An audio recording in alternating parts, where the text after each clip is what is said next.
Pasukan Jerman melancarkan serangan kilat atau Blitzkrieg terhadap Polandia. Serangan ini menandai dibukanya Perang Dunia Kedua di wilayah Eropa. Invasi pasukan Jerman tersebut diawali oleh serangan udara Luftwaffe Angkatan Udara Jerman terhadap sejumlah kota Polandia seperti Krakow, Lodz, dan Warsawa. Serangan udara ini kemudian disusul oleh tembakan meriam-meriam dari kapal tempur tua Kriegsmarine Angkatan Laut Jerman, Schleswig-Holstein, ke arah depot militer Polandia di Waterplatz yang berada di tepi Laut Baltik. Pada pukul 8, tentara Angkatan Darat Jerman yang berjumlah total mencapai 1,5 juta personil dan didukung oleh 2.000 tank sebagai ujung tombaknya menerobos masuk perbatasan Polandia dari 3 jurusan. Mereka berhadapan dengan tentara Polandia yang berjumlah kurang dari 1 juta personil dan didukung oleh kurang dari 500 pesawat dan hanya sejumlah kecil kendaraan lapis baja. Dengan dukungan sekitar 1.900 pesawat tempur Luftwaffe yang menguasai supremasi udara atas wilayah Polandia, pasukan Jerman memperoleh kemajuan yang sangat pesat dan tak terbendung.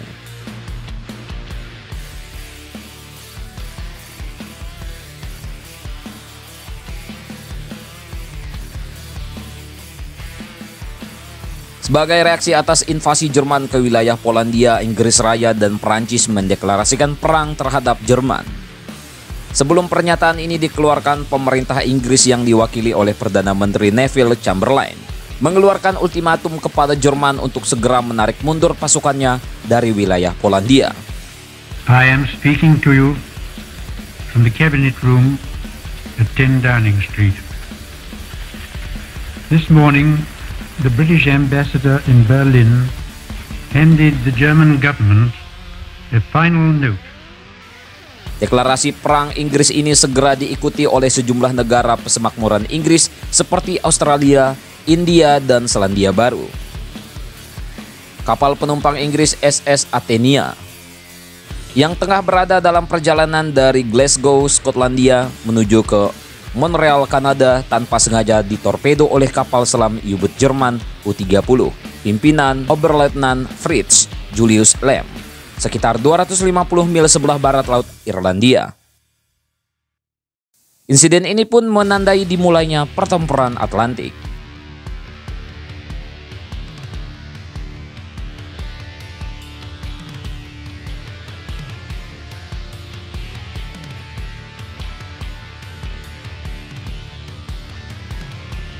Inggris melancarkan aksi serangan yang pertama dalam Perang Dunia Kedua dengan mengirimkan pesawat-pesawat pembom milik RAF untuk melakukan serangan udara terhadap posisi armada Jerman di Heligoland-Beek.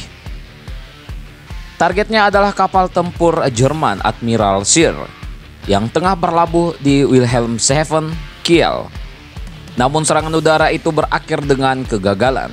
Dari 29 bomber yang dikirim, 10 bomber hilang, 7 ditembak jatuh, 4 salah sasaran, dan hanya 8 bomber sisanya yang berhasil menjatuhkan bom dan mengenai kapal tempur Admiral Scheer.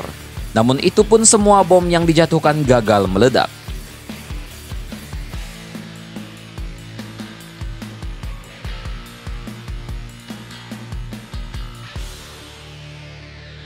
Pasukan Polandia yang dipimpin oleh Jenderal Bodnowski melancarkan serangan terhadap Korps Panzer ke-19 Jerman, pimpinan Jenderal Hans Guderian.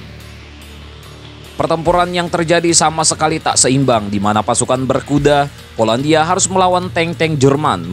Meskipun bertempur dengan gigih, namun pasukan berkuda Polandia akhirnya dibantai habis oleh pasukan tank Jerman yang lebih kuat persenjataannya.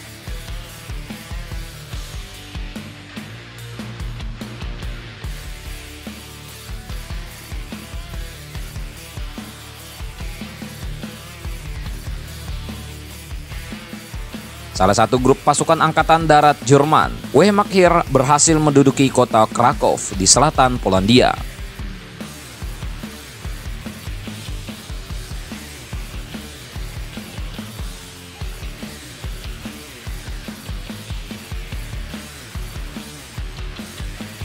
Prancis memulai serangan terlebih dahulu dengan memasuki wilayah Jerman di dekat Saarbrücken dan berhasil menduduki 2 desa di wilayah tersebut.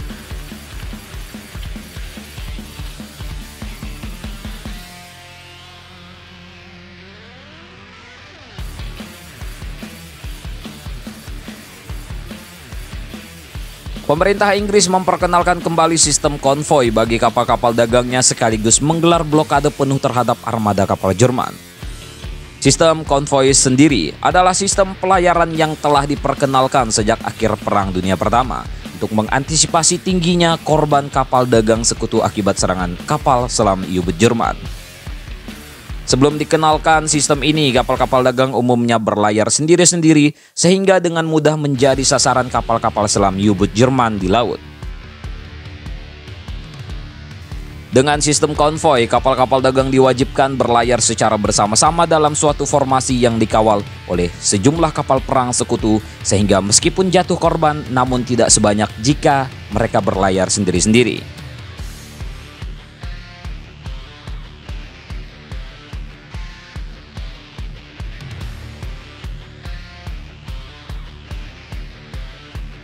Serangan Prancis di wilayah SAR terhenti setelah menerobos masuk wilayah teritorial Jerman sejauh 8 mil karena beratnya medan ranjau di hutan Warn. 3 hari kemudian, Jenderal Gamelin pun memerintahkan penghentian gerak maju pasukan Prancis ke dalam wilayah Jerman. Divisi Panzer keempat Jerman kehilangan sebanyak 57 dari 120 tanknya dalam pertempuran perjalanan di ibu kota Warsawa. Para komandan pasukan Panzer Jerman mengambil banyak pelajaran mengenai penggunaan tank dan kendaraan lapis baja yang terlalu berisiko dalam pertempuran kota.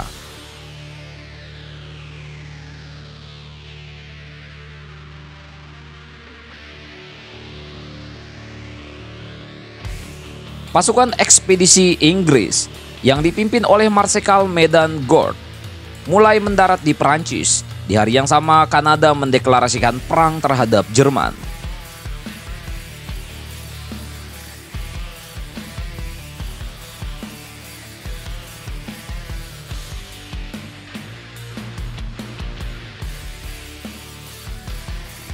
Kapal selam U-39 pimpinan Kapitan Letnan Glates berhasil ditenggelamkan oleh kapal-kapal perusak Inggris setelah gagal menyerang kapal induk Inggris, HMS Ark Royal.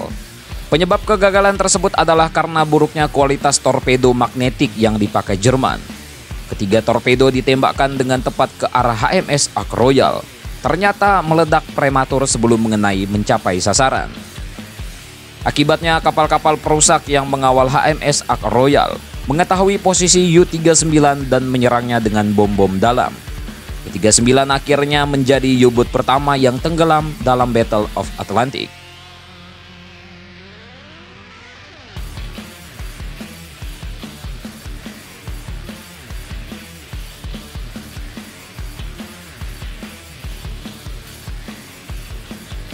Tentara Polandia yang telah terdesak oleh pasukan Jerman diperintahkan agar bertahan di pelabuhan Romania hingga tiba pasukan sekutu. Namun bantuan dari pasukan sekutu yang dinanti-nanti itu tidak pernah datang.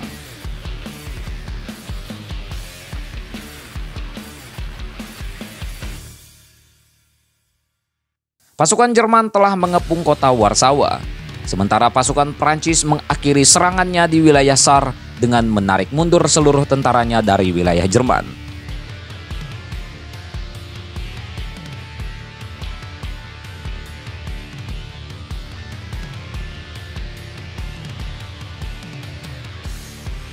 Uni Soviet menginvasi wilayah Polandia dari arah timur dengan mengerahkan 40 divisi pasukan. Tentara Uni Soviet lalu menduduki wilayah teritorial di timur garis Curzon sejauh Bialystok dan Galicia Timur. Aksi pendudukan Uni Soviet ini merupakan bagian dari perjanjian rahasia Jerman Soviet dalam fakta non-agresi yang disepakati oleh kedua negara tersebut. Kapal induk Inggris HMS Courageous tenggelam di pesisir pantai Irlandia setelah ditorpedo oleh kapal selam U-boat Jerman U-29, pimpinan Kapitan Letnan Otto Suhard. Tenggelamnya kapal induk berbobot 22.500 ton itu segera mendesak Angkatan Laut Inggris untuk menarik mundur seluruh kapal induknya yang masih tersisa dari Selat Channel. HMS Courageous adalah kapal perang pertama milik Angkatan Laut Inggris yang tenggelam oleh serangan U-boat.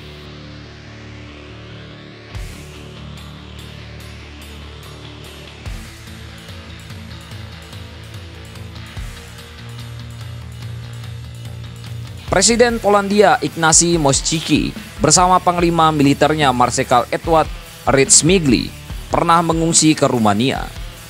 Sementara pasukan Uni Soviet telah mencapai Vilnius dan Brest-Litovsk. Keesokan harinya pasukan Jerman dan Soviet pun bertemu di dekat Brest-Litovsk.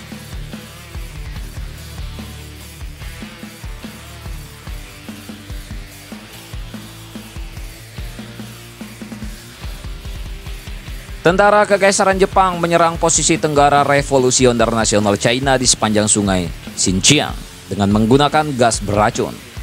Serangan ini menandai dimulainya pertempuran Changsha.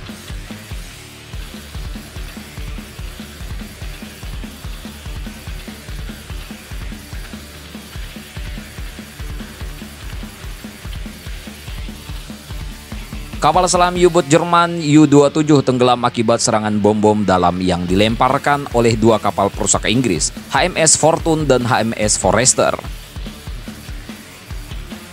Bom dalam adalah sejenis bom yang berbentuk drum dan dilengkapi dengan sekering yang dapat diatur untuk meledak di kedalaman tertentu. Bom ini disebut juga bom anti kapal selam. Bom dalam yang meledak pada jarak 50 kaki dari lambung kapal selam, maka gelombang kejut ledaknya akan membuat kapal selam tersebut mengalami kerusakan berat. Sedangkan pada jarak 20 kaki akan membuatnya hancur dan tenggelam.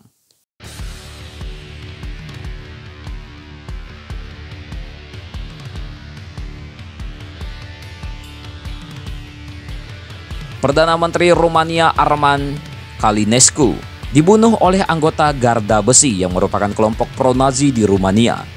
Calinescu dibunuh karena diduga terlibat dalam konspirasi untuk meledakkan ladang-ladang minyak di Ploesti agar tidak dieksploitasi untuk memasok kebutuhan minyak Jerman.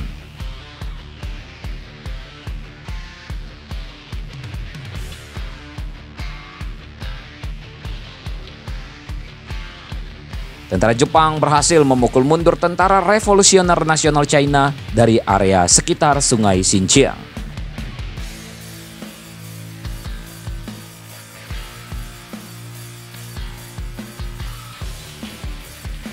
Pesawat Uni Soviet mulai terlihat beraktivitas di wilayah udara Estonia. Sementara itu di sepanjang perbatasan Estonia, pemerintah Uni Soviet juga telah menempatkan sebanyak 160.000 personil tentaranya, termasuk 600 unit tank dan 600 pesawat terbang.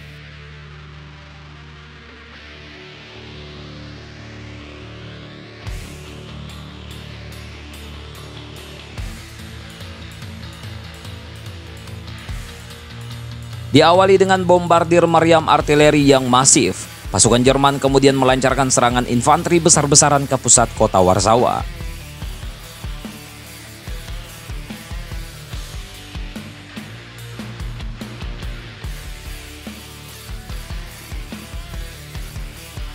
Setelah melalui pertempuran berat, akhirnya ibu kota Polandia, Warsawa, jatuh ke tangan pasukan Jerman. Sementara itu di barat Eropa, Jerman yang pertama kali melancarkan serangan terhadap wilayah Prancis dengan menembakkan meriam-meriamnya yang ada di benteng pertahanan Siegfried ke arah sejumlah desa Prancis yang berada di belakang benteng pertahanan Maginot.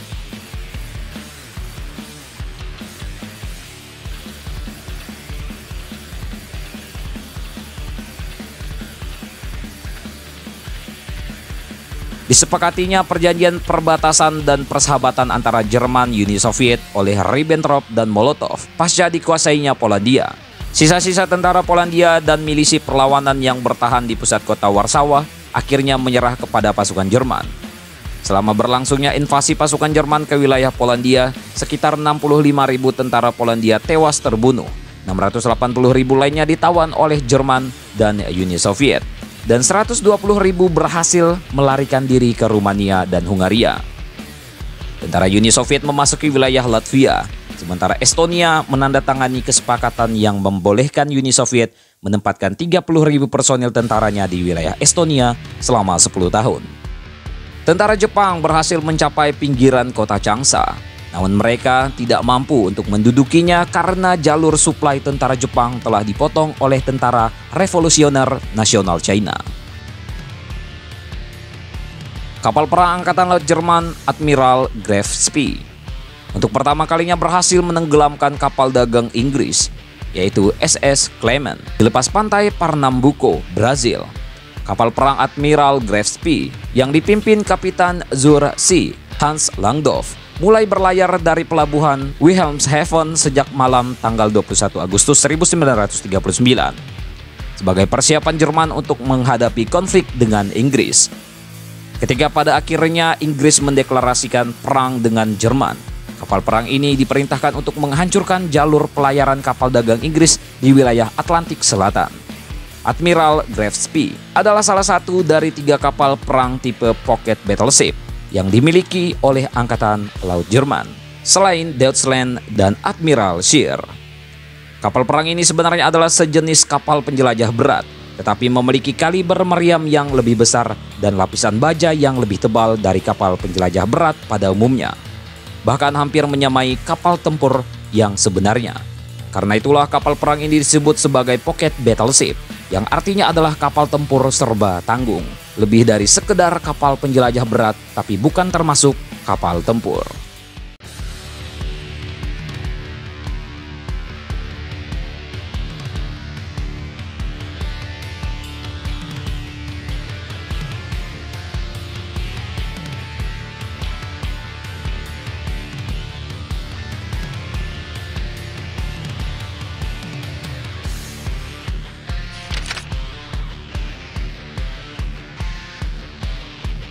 Pemerintah Latvia berupaya melakukan negosiasi dengan Stalin dan Molotov. Namun Uni Soviet mengancam akan melakukan pendudukan dengan menggunakan kekuatan pasukan apabila mereka tidak diizinkan untuk mendirikan pangkalan militer di wilayah Latvia.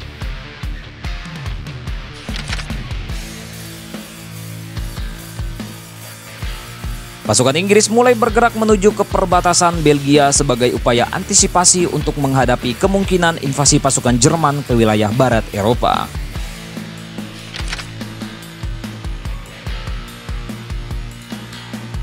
Pemerintah Latvia menandatangani kesepakatan dengan Uni Soviet yang mengizinkan Uni Soviet untuk menempatkan 25.000 tentaranya dan mendirikan pangkalan militernya di wilayah Latvia selama 10 tahun.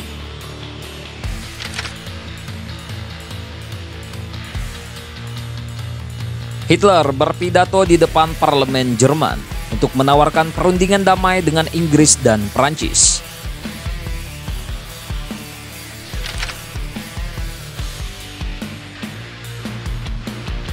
Perundingan antara pemerintah Lituania dengan Uni Soviet di Moskow, di mana Uni Soviet menuntut diizinkannya mendirikan pangkalan militer di wilayah negara Baltik tersebut.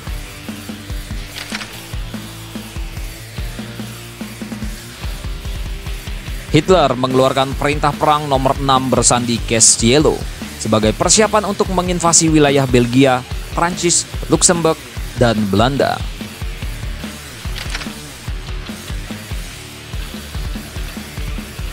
Panglima Angkatan Laut Jerman Laksamana Besar Erich Rieder menyarankan kepada Hitler untuk menduduki wilayah Norwegia demi mengamankan jalur lalu lintas kapal kargo Jerman yang mengangkut biji besi dari Swedia. Dan praktis akan terputus jika Norwegia lebih dulu dikuasai Inggris juga untuk membangun pangkalan armada kapal selam U-boat yang bisa memiliki akses langsung ke Laut Utara dan Samudra Atlantik, serta menghadapi langsung ke perairan utara Inggris.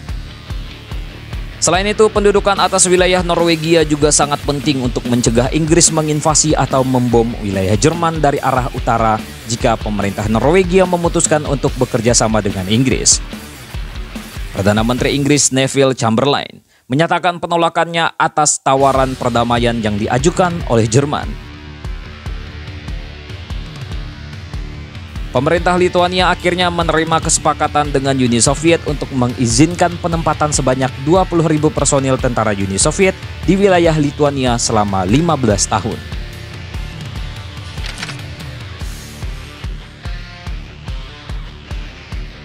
Diperkirakan sekitar 158.000 personil tentara Inggris telah berada di wilayah Prancis.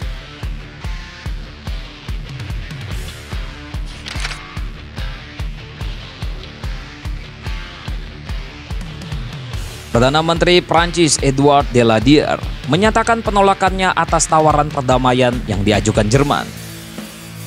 Utusan pemerintah Finlandia bertemu dengan Stalin dan Molotov di kota Moskow untuk membicarakan tuntutan pemerintah Uni Soviet agar Finlandia bersedia memberikan izin pendirian satu pangkalan militer Uni Soviet di dekat kota Helsinki, serta melakukan sejumlah pertukaran wilayah teritorial di wilayah selatan Finlandia untuk melindungi kota Leningrad dari kemungkinan serangan Inggris atau Jerman di masa yang akan datang.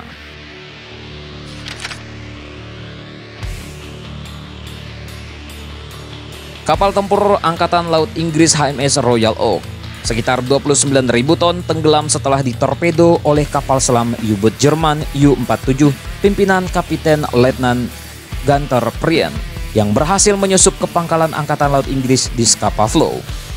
Keberhasilan serangan U-47 merupakan pukulan yang memalukan bagi Inggris, mengingat Scapa Flow adalah pangkalan kapal perang Angkatan Laut Inggris yang menjadi simbol kekuatan dan supremasi Inggris sebagai penguasa lautan. Scapa Flow telah menjadi pangkalan Angkatan Laut Inggris sejak Perang Dunia Pertama. Posisinya pun sangat strategis karena berada dekat dengan Kepulauan Orkney di pesisir utara Skotlandia dan menghadap langsung ke laut terbuka. Scapa Flow dianggap sebagai benteng laut yang tidak dapat ditembus. Sudah banyak kapal selam U-boat Jerman selama Perang Dunia Pertama mencoba menerobos pertahanan Scapa Flow, tapi semuanya gagal. Kesuksesan U-47 pimpinan Gunther Prien kemudian berhasil mematahkan mitos mengenai Scapa Flow, sekaligus membuktikan kemampuan kapal selam U-boat Jerman sebagai ancaman serius bagi armada Inggris.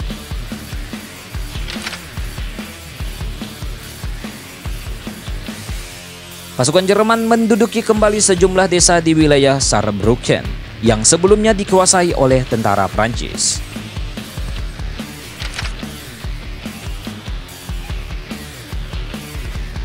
Hans Frank, seorang tokoh Nazi, ditunjuk untuk menjabat sebagai gubernur jenderal di wilayah Polandia yang diduduki oleh Jerman dengan menjadikan Krakow sebagai markas besarnya.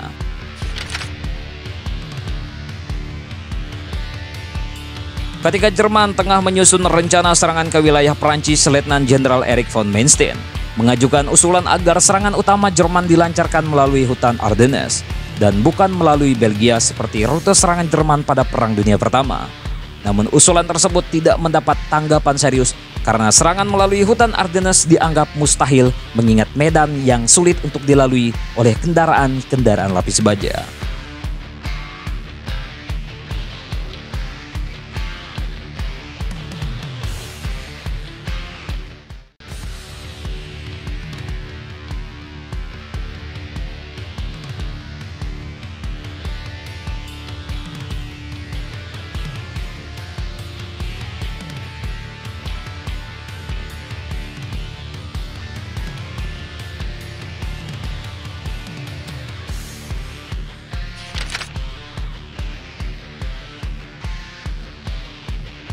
Jerman dan Uni Soviet praktis telah membagi dua wilayah Polandia. Wilayah bagian barat termasuk koridor Danzig dikuasai oleh Jerman dan wilayah Polandia bagian timur dikuasai oleh Uni Soviet yang sebagian kemudian digabungkan dengan wilayah Ukraina dan Belarusia.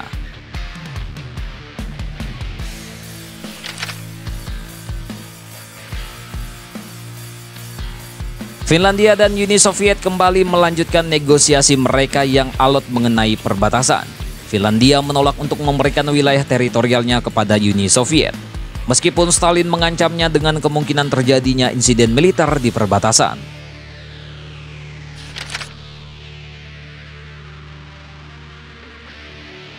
Hitler lolos dari ledakan bom waktu yang ditujukan bagi dirinya di kedai bir Burger Brakeller di Munich. Bom itu dipasang oleh George Elser, seorang pembuat jam asal Swiss, dekat podium tempat Hitler berpidato dalam upacara peringatan Bierhaltputsch, yaitu peringatan gagalnya upaya kudeta Hitler terhadap Republik Weimar di tahun 1923 yang banyak menewaskan para pengikut Hitler. Bom waktu tersebut telah diatur oleh Elser untuk meledak saat Hitler tengah berpidato. Namun entah mengapa tiba-tiba Hitler mempersingkat pidatonya dan segera pergi meninggalkan kedai bir Burger Brakeller. Bom tersebut pun meledak setelah Hitler pergi dan menewaskan 8 orang dan melukai 65 orang lainnya. George Elser sendiri kemudian ditangkap oleh polisi Gestapo di perbatasan Jerman-Swiss. Elser diinterogasi dan ditahan di penjara Sachsenhausen, namun baru dieksekusi atas perintah Himmler sekitar 2 minggu sebelum Perang Dunia Kedua di Eropa berakhir.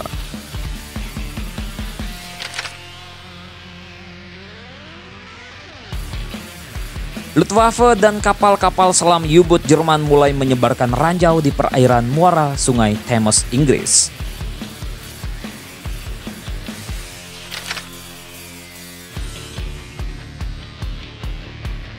Setelah gagalnya negosiasi dengan pemerintah Finlandia, Uni Soviet pun akhirnya memutuskan hubungan diplomatik dengan Finlandia.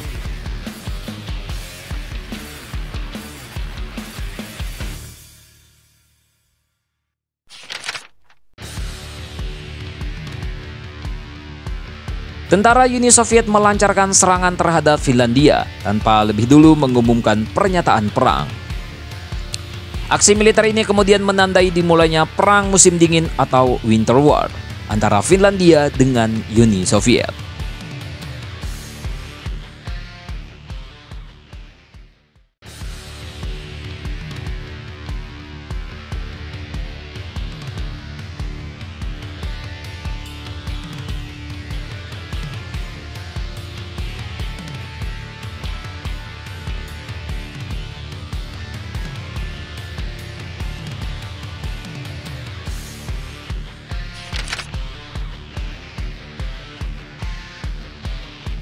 Uni Soviet meningkatkan serangannya terhadap Finlandia.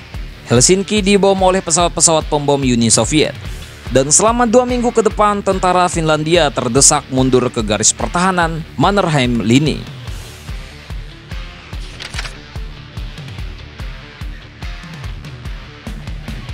Tentara Uni Soviet mulai melancarkan serangan besar-besaran terhadap pertahanan Mannerheim.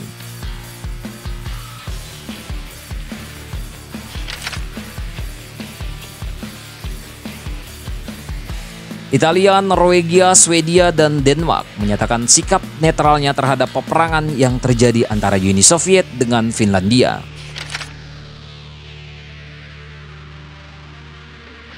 Tentara Uni Soviet mulai mengalami sejumlah kekalahan taktis dalam menghadapi tentara Finlandia.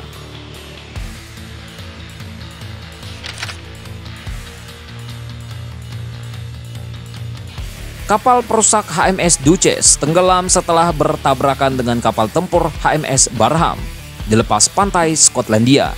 Insiden kecelakaan itu menewaskan 124 orang pelaut Inggris.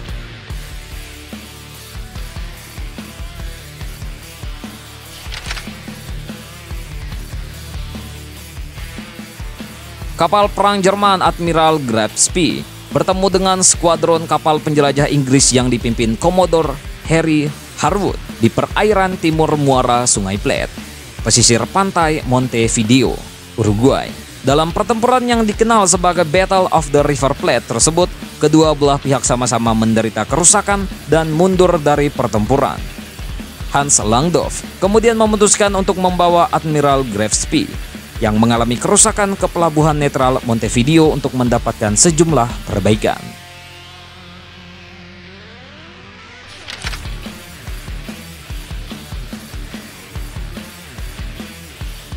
Uni Soviet dikeluarkan dari Liga Bangsa-Bangsa karena tindakan agresi militernya terhadap Finlandia pada tanggal 30 November 1939.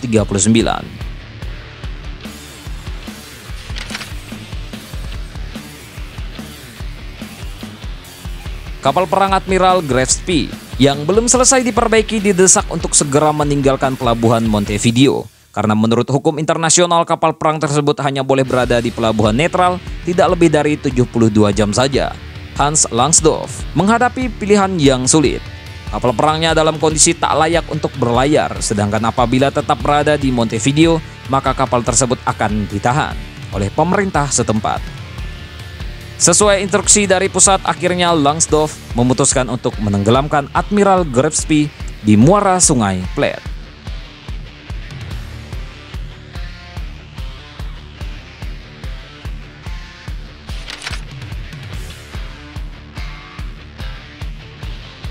Setelah terus-menerus dikecam dan dianggap pengecut oleh pers karena lebih memilih untuk menenggelamkan Admiral Graf Spee daripada membawanya bertempur hingga titik darah penghabisan, Hans Langsdorff, kemudian memutuskan untuk bunuh diri dengan cara menembak kepalanya sendiri.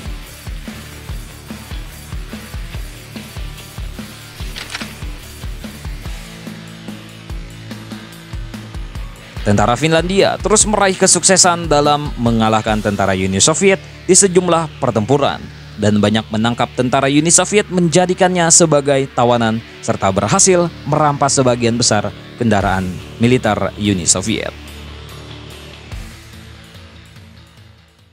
Tentang ini, bagaimana menurut kalian, coy?